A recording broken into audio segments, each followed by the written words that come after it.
रसूल पाक सल्लल्लाहु अलैहि वसल्लम का एक फरमान है मुसन्नफ अब्दुर रज़ाक में, ये हदीस आपने आज याद रखनी है। नबी पाक सल्लल्लाहु अलैहि वसल्लम ने फरमाया किसी आदमी के नमाज और रोजे से मुतासर ना होना, पहले देख लेना कि वो अमानतदार है कि नहीं।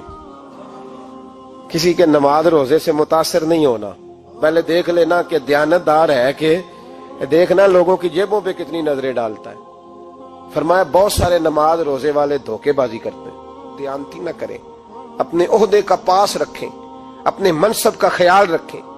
ओहदे जिस जगह आप मौजूद हैं आपकी जिम्मेदारी है। मेरे रसूल पाक सल्लल्लाहु अलैहि वसल्लम ने फरमाया हर बंदा तुम में से निगरान है और जो उसकी रियाया है उसके बारे में उसने जवाब देना है। कभी भी बददयानती ना करें। हम लोगों का पहले एतमाद हासिल करते हैं, फिर उस एतमाद को ठेस पहुंचाते हैं। उसका नुकसान पता क्या होता है?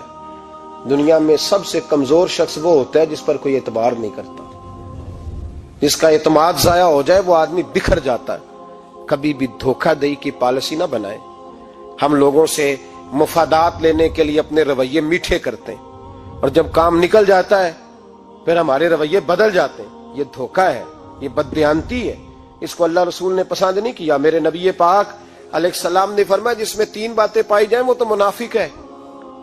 अगरचे उलमा कहते हैं यहाँ मुनाफिक इत्कादी मुराद नहीं, मुनाफिक अमली मुराद है, लेकिन हुजूर ने फरमाया मुनाफिक है। या रसूलल्लाह कौन? फरमाया वो बंदा जब बात करे तो झूठ बोले, जब वादा करे तो मुखालफत करे, जब अमानत रखी जाए तो बददयानती करे। ये तो बंदा मुनाफिक है। हजरत अबू नूर अलैहिर्रहमान ने लिखा है, फरमाते हैं महमूद गजनवी का दौर था तो एक आदमी महमूद गजनवी के पास ना अपना केस लेके आया, मुद्दई बन के आया। उसने कहा बादशाह मेरा केस बड़ा निराला है। बादशाह सलामत ने कहा वो किस तरह? कहने लगा ये मेरे पास एक थैली है, मैं ना सफर पे जाने लगा तो ये थैली पूरी हीरों की भरी हुई। फलां इलाके के जो काजी साहब है ना, मैं जाती दफा मैं कहीं सफर पे जा रहा था तो मैं उनके पास छोड़ गया कि रास्ता लंबा है, कहीं कोई मुझसे छीन ना ले, हीरों की भरी हुई थी। कुछ दिनों के बाद मैं वापस आया हूं, काजी साहब ने मुझे थैली वापस की है तो इसमें हीरों की बजाय खोटे सिक्के निकले। अब मैंने काजी साहब से कहा है तो काजी साहब तो मेरे गिरेबान तक आते हैं, वो कहते हैं बता कहीं से फटी है, खुली है? वो जिस तरह टांके लगा के तूने सी थी उसी तरह लगे हुए हैं कि नहीं? तो हुजूर लगे भी बिल्कुल उसी तरह है, ना फटी है ना खुली है। अब मैं लुट गया हूं, मेरी कुल उम्र की कमाई जाया हो गई, खोटे सिक्के कहां और हीरे कहां?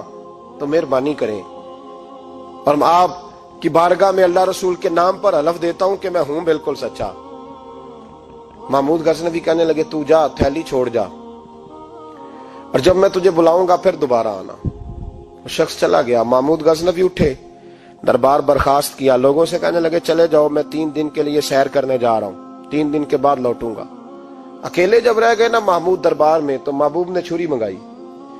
वो जिस तख्त पे बैठते थे वहां गद्दा बिछा हुआ था, ये गद्दा पड़ा है ना, गद्दा बिछा हुआ। तो महमूद ने छुरी के साथ उसको फाड़ डाला और छुरी जेब में रखी निकल गए।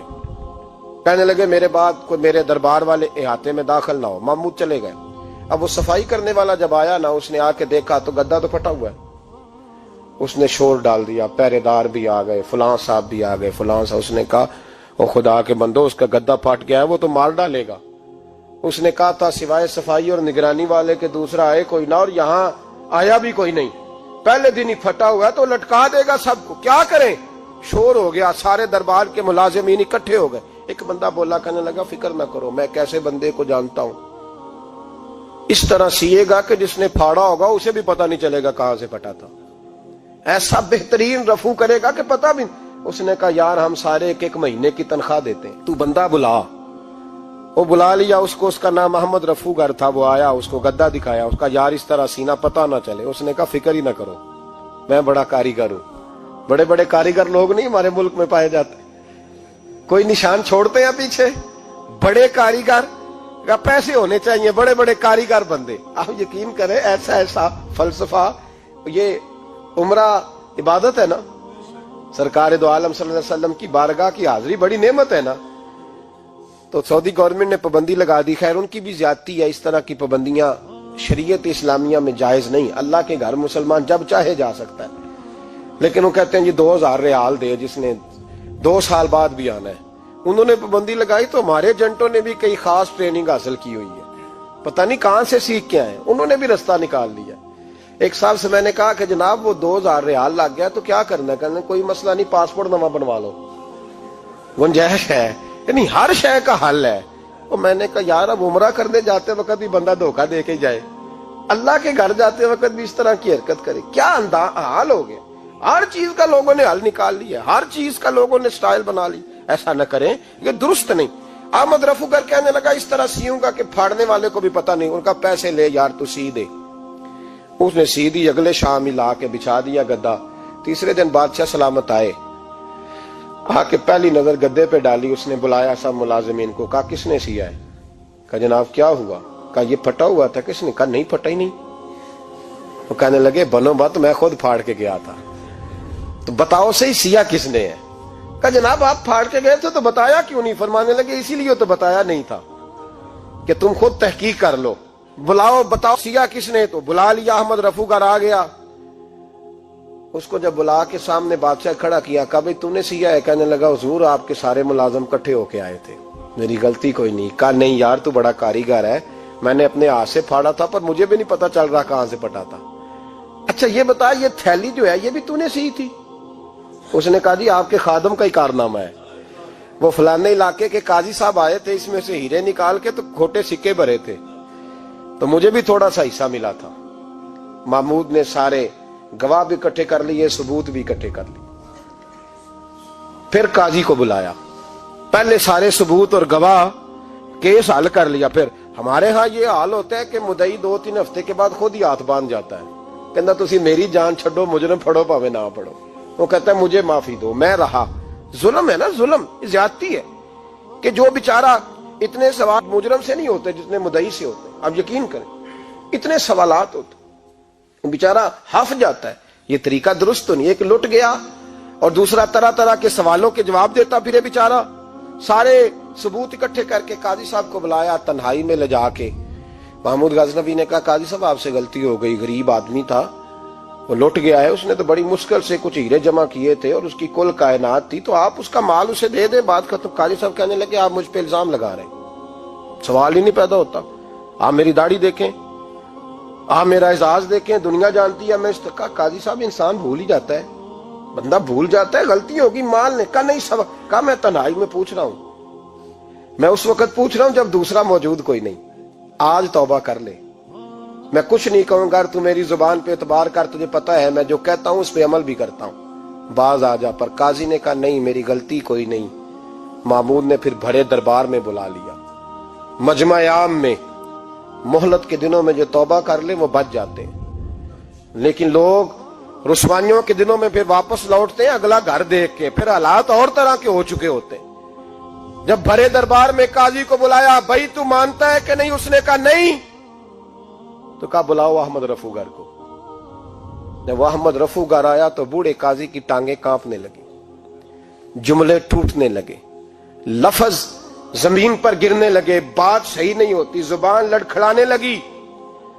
محمود کہنے لگے قاضی میں نے تجھے کہا تھا وہاں مان جا بات، اب بڑے دربار میں بول۔ تو جب قاضی صاحب کی گردن خود بخود جھک گئی تو دنیا سمجھ گئی، کہا نکل جا میرے دربار سے۔ محمود بولے نکل جا، اتنی تجھے عزت دی، اتنی بڑی تنخواہ دی، قاضی بنایا، اور یہ تھوڑی سی رقم کے لیے، تھوڑی سی رقم کے لیے تو بددیانت ہو گیا، چل چلا جا، نکل۔ قاضی دربار سے نکلا تو لوگ لعنتیں برسانے لگے۔ کل جو دکانیں چھوڑ کے سلوٹ کرنے آتے تھے وہ کہنے لگے اس کی عمر دیکھو، اس کے کام دیکھو، دیکھو اس نے کیا کیا۔ گھر گیا، بچے جن کے لیے پاپ کمایا تھا، جنہاں لی تو پاپ کمائے ہن کتھے نہیں ہو تیرے کر دے، وہ بچے کہنے لگے ابا جی ہم تو سکول مدرسہ جانے کے قابل نہیں رہے، امید تھی کہ بیوی ساتھ دے گی۔ وہ کہنے لگی میں میکے کیسے جاؤں گی، گلی کی عورتیں طرح طرح کی باتیں بناتی ہیں۔ اور بھائی کامیابیوں کے بڑے سربراہ ہوتے ہیں، کوئی کامیاب ہو جائے تو سارے کہتے ہیں میری سپورٹ سے ہوا ہے، ناکامیاں ہمیشہ یتیم ہوتی ہیں، ناکامیوں کا کوئی سربراہ نہیں ہوتا۔ جب تک تو قاضی تھا تو بڑے بات تھی، ہر بندہ کہتا تھا رشتہ دار ہے، رسوائی ہو گئی تو وہ تیری آنکھ ہو یا سنگ ملامت کی چبھن، کون پہنچا ہے میرے درد کی گہرائی تک، دور شہرت میں تو یاروں نے کیا یاد بہت، ساتھ آیا نہ کوئی کوچے رسوائی تک۔ اور میاں صاحب کہنے لگے ساری عمر ہی آٹا گد ہے، میں لکھاں کیتے نہیں پیڑے، अब वक्त आया ही ते मोहम्मद बख्शा कोई नहीं हूं बैठा नेड़े, हालात ही बदल गए। काजी खामोशी से अंदर चला गया, अपनी रुसवाई समेट के बिस्तर पे लेटा। न रोटी की भूख लगी, न पानी की प्यास लगी, न नींद आई, सारी रात तड़पता रहा। सवेरे घर वालों ने दरवाजा खोला तो रूह परवास कर गई थी, दुनिया छोड़ गया। हजरत अबू नूर अलैहि रहमा बोले, फरमाने लगे, याद रखो कभी बददियानती ना करना, कभी। ये तो महमूद गजनवी की अदालत थी, कयामत में रब करीम की अदालत लगेगी। और फरमाया वहां तो गवाही देने वाला अहमद रफू गर था, कयामत में तो तुम्हारे अपने हाथ पैर गवाहियां देंगे, हमारा अपना वजूद गवाही देगा। और फरमाया यहां तो लानते दुनियादार बरसाते थे, वहां फरिश्ते होंगे। और काजी को तो मौत आ गई थी, कयामत में तो दोबारा मौत भी कोई नहीं आएगी, वहां तो रहना है और सहना है। बददियानती मुआशरे में, इतनी बददियानती हर जगह। उस मुआशरे का भी कुछ बनेगा जहां दवाई भी खालस ना मिले, जहां दवाई में भी बददियानती हो। लोग अपने बच्चे को ऑक्सफोर्ड यूनिवर्सिटी में पढ़ाने के लिए गरीबों के बच्चों के रगों में जो दवाई उतारे वो भी 2 नंबर। इतना बड़ा भी को बददियानत मुआशरा होता है कि लोग यहां तक धंधा करें, यहां तक कि लोग लोगों की जिंदगियों से खेल जाएं और हमें एहसास तक ना हो कि कोई मर जाएगा, कोई डूब जाएगा, क्या बनेगा। और जिसने वो अपनी रजिस्टर की दवाई की, उसने 2-4 लाख रुपया लिया और उसने ये नहीं सोचा कितने इंसान मेरी वजह से मरेंगे।